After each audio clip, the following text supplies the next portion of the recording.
Way usa nato nga nangandoy nga maimpierno. Naa ba? Kinsa dinhi ang nangandoy nga mosulod sa langit ta sa kamot. Kanang wa mo pataas impierno na automatic ha. Tanawa. Tuyok dayong utok ba? Inig-ingon kinsay gustong mosulod sa langit. Mausad na ang batanon kating kaning niya sa ebanghelyo, dato, batanon pa, kugihan, buutan, naa siyang kasing-kasing, gusto gyud kong musod og langit. Pagkakita niya sa Ginoo nga nagwali si Hesus, ningon din siya, unsay akong buhaton. Gitagaan siyang Hesus og mga sugo. Natuman man niya, ang usa na lang kasugo mo'y kuwang. Ang katong unang sugo, gitawag to siya og moral life.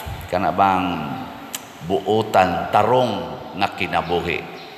Nya naa day usa ka sugo nga maogi makapa kompleto, makapahingpit. Unsa naman? Human sa moral life, unsa may sunod? Wa mo kibaw? Kaniyang gisulti ba? Ibaligya ang tanan ug ang halin ihatag sa mga kabos. Unsa man ang klasihas kinabuhi? Naa kay moral life, naa sad kay gaman. Poor life. Kabos nga kinabuhi. Mao din ay makapahingpit nato, di ba? Usahay mo ingon man ta, perfect na gid akong life kay natuma na ginako tanan, nanakoy balay, nanakoy sana sakyanan, nilampos ng akong mga anak, stable na sad sila. Sus, pwede na gyud kong mobiya sa kinabuhi. Mao man atong gitawag og perfect life or butang nato successful life. Sa Ginoo day lahi day iya. Human nimo binuutan, human nimo na put up ang tanan, ang sunod ay buhaton, biyai ang tanan. Mubalik ka sa basic kadtong kalisod. Kadto bang mura kag batang gamay pagawas nimo sa kalibutan na wa gyud kay gihuptan bisag usa. Kana di ay mo'y makahatag og tinuod nga perfect life. Sige. Lingiyay mong tupad. Na mamiya na tastanan. Yan ang tupad ni mo ba na biyaan tanan ning tanan. Kapila gina gibalik-balik ni Hesus kinsa tong dili mo biya sa iyang amahan, inahan, bana, asawa, anak, balay, trabaho ug sa iyang kinabuhi dili angay kanako. Mao na pangusgan ni Padre Pio Diez ni San Vicente Ferrer ug sa tanang mga santos ug ni Hesus mismo ug sa mahal nga Birhen Maria, gipakita gid nila dinhis kalibutan nga ang ilang kinabuhi kabos. Napo man ka mo nagsuon kuno sila si Pope Pius X o niya ikaduha ni siyang anak. Nahimo siyang Santo Papa, pero ang una niyang gitudluan sa pagpuyo sa kakabos mao ang iyang kaugalingon ug ang iyang mga igsuon. Iya gyung giingnan magpabilin tang kabos kay dili ta malangit kun magpadato ta. Sunang ka Santo Papa, pila na kay kwarta ana. Kakwarta man gani ning pare magdupa-dupa unsa na kanang Santo Papa. Di ba? Pero ang iya yung gitudlo, magpabilin tang kabos. Hasta siya, pabilin siyang kabos. Kano ba? Lingi ay mong tupad ikaduha. Kanang istoryahe yun. Yung na malipay kagwa kay kwarta. Yung na kano. Na malipay kagwa na kay kwarta. Na, kana mo isakto. Sigig padigkamot, na stress na lang kadiha, nangaway na lang kasi imong mga kauban sa trabaho, nangaway lang ka na imong silingan, hasta imo igsuon, giaway pa nimo, hasta imong ginikanan, giaway na nimo tungod anang utang, tungod anang mga kabilin, magunay na ang ginikanan og mga anak og away, pastilan, hasta dinhis parokya, mag-away na ta. Tungod lang anang gagmay kayong mga butang, imo ng daog-daogon, imo isig katao, imo ng pakauwawan, apil ng pare. Tungod lang ana, pabiyaan man din as Ginoo di ay. Nya anha na ta mag-away, na, patay ka diha. So mo na ito itudlo. Sakto ba na, dili? Kisay mo ingon ang gitudlo ni Kristo sakto. Taas sa kamot. Kana wa mo taas yawan o na. O niya, mamaligya na mo tanan ninyong mga kabtangan, niya ipalit ninyong slot. Nara ba taroy bag-ong slot, gihunong to natong atong katong SBF dag na para sa atong kumbinto, para sa atong parokya, kay gihangyo ta sa Archdiocese nga mo support sa pagpangitag kwarta aning National Retreat for Priests karong November 7 to 9. Ang atong pangitaonong kwarta 10 million. Naatay gibaligya nga slots, 100,000 ka slots nga gitawag og holy pads. Ang atong madawat, holiness, peace, and divine salvation. Ang ato sang mahatag ngadto sa mga pari, holiness, peace, and divine salvation. Kay mag-retreat mamiani, tulo ka adlaw, mga 3,000 tingali mi ka pari. Ala, pamalit mo, 100 raman pesos. Pamalit mo. Nya kun wa mo ikapalit, ibaligya ang imong pipila ka butang. Tingali mo baligya kag cellphone, kapalit na siguro kag usa ka slot or 5. Okay.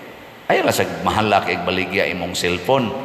Baligya nimo ang kanang imong cellphone nga tag palit nimo 10,000, ibaligya ba na nimo lag 500 o di kapalit na kag 5 ka slots. Ano ba? Nya maglakaw din ka wa na kay cellphone. Oh. Practice ba og detachment. In kadi man ganahan man ta ko mo palit father og kana ganing mga kuan, mga 10 slots. Pasabot ang 10 slots, pilam na 1,000. 500 na may halin sa imong cellphone. Ang imo na sang kuan, kanang sa may imo ikabaligya ada sa imong balay. Imong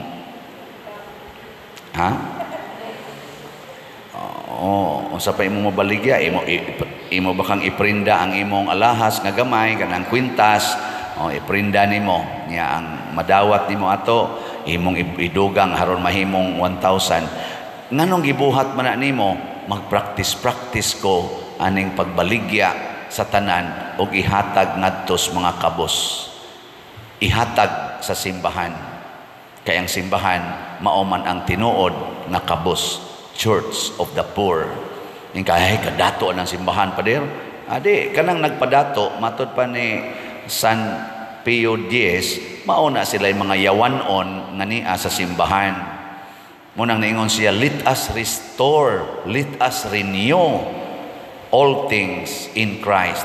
Kay ni ay daghang mga yawa sa simbahan, ug ang iyang gitawag og mga yawa, mao kining mga tao nga gikalimtan ang doktrina sa simbahan, ang basic law sa simbahan, aron i-implement ang ilang gustong mahitabo nga ila ra gyud personal, kana bang muhaom sa kalibutan. Nya unsa may muhaom sa kalibutan, kay magsigi maginig usab-usab kana gyung kwarta. Asa ta makakwarta kada gyud. Mao na gisilutan sa Ginoo ang mga Israelita sa unang pagbasa, kay magsigi na sila simbas mga Diyos sa mga lain-lain nga mga tao tungod kay nag-introduce man kani simbahan ning Ginoo nindot kay kag-ani. Simba sa taan ng Dios-Dios sa uma. Kani, himuan ni, kay lampos gyud ka sa imong pag-eskwela. Dios-Dios na sa edukasyon.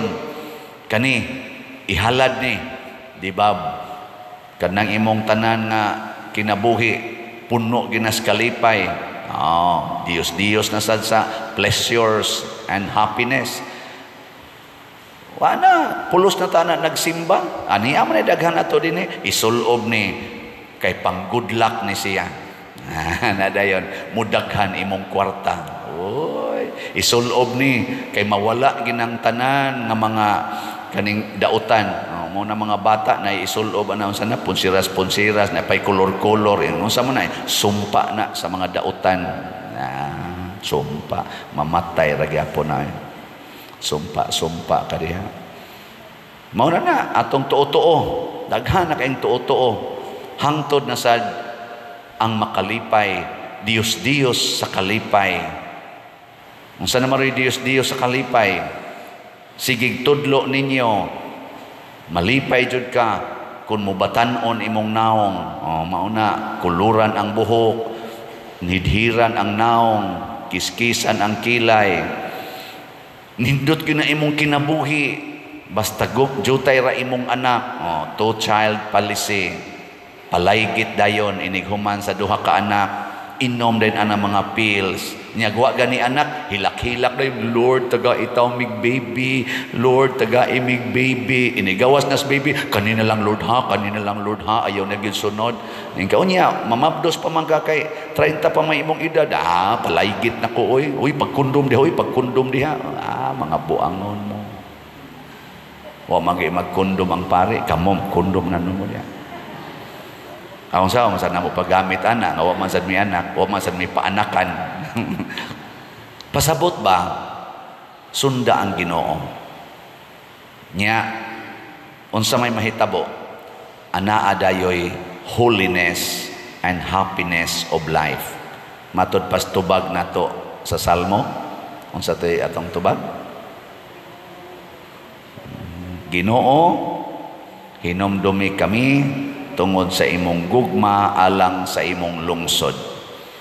Hinumduman lang tas Ginoo basta kita mismo mutuman sa iyang mga sugo. Di sa kita niya isalikway.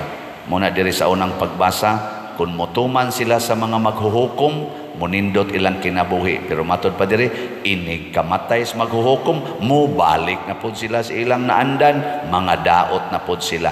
Para karon God, inigsimba ninyo, inigwali na ko, mayngon mo, bitaw, sus praise the Lord, yun mao ginay sakto, inigabalik dito sa balay, tuwa na, pangaway na sa danang silingan.